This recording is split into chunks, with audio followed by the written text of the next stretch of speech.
Praise the lord. హల్లెలూయా. మన ప్రభువును రక్షకుడైన యేసుక్రీస్తు నామమున మీ అందరికీ శుభములండి. అందరూ బాగున్నారా? ప్రభువు ఉచితమైన కృప ద్వారా మీరు నేను అందరం సజీవులుగా ఉన్నాం కదా.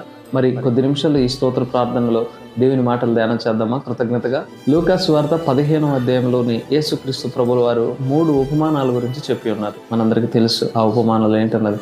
అందులో చివరి ఉపమానమైనటువంటి తప్పిపోయిన కుమారుడు అనేటువంటి ఉపమానం మనకు బాగా తెలుసు కదా. దాని నుంచి కొన్ని మాటలు మీకు జ్ఞాపకం చేయాలని ఆశపడతా ఉన్నాను ప్రభు కృపను బట్టి.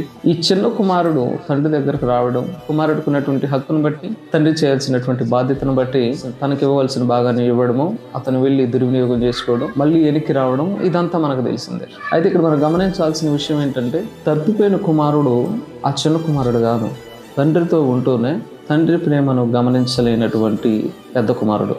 తండ్రితో ఉంటూనే తండ్రి ప్రేమలో ఉన్నటువంటి ఆ త్యాగాన్ని గుర్తించలేని, కళ్ళు మూసుకుపోయి ఉన్నటువంటి పెద్ద కుమారుడు. తండ్రితో గడుపుతూనే, తండ్రితో సమయం వెచ్చిస్తూనే, తండ్రి ప్రేమలో ఉన్నటువంటి ఆ లోతును, ఆ శాశ్వతమైనటువంటి ఆ ప్రేమను రుచి చూడలేకపోయినటువంటి ఈ పెద్ద కుమారుడే తప్పిపోయిన కుమారుడు. అలాగే ఈ రోజుల్లో చాలా మంది భక్తులు ఎలా ఉన్నారంటే, వాక్యాలు వింటారు కానీ దాన్ని అనుకరణలోకి తీసుకోరు. పెద్ద పెద్ద దైవజనులు చెప్పినటువంటి వాక్యాలను మనం గ్రూపుల్లో ఫ్రెండ్స్కి వారికి వీరికి షేర్ చేస్తూ ఉంటాం, కానీ దానిలో ఉన్నటువంటి సారాన్ని మనం తీసుకుని మన జీవితాలకు ఆపాదించుకోలేం. మనం ఎన్ని వాక్యాలు విన్నా, ఎన్ని వాగ్దానాలు చదివినా కానీ వాటిని మన జీవితంలోకి ఆపాదించుకోకపోతే ఎలాంటి ప్రయోజనం లేదండి.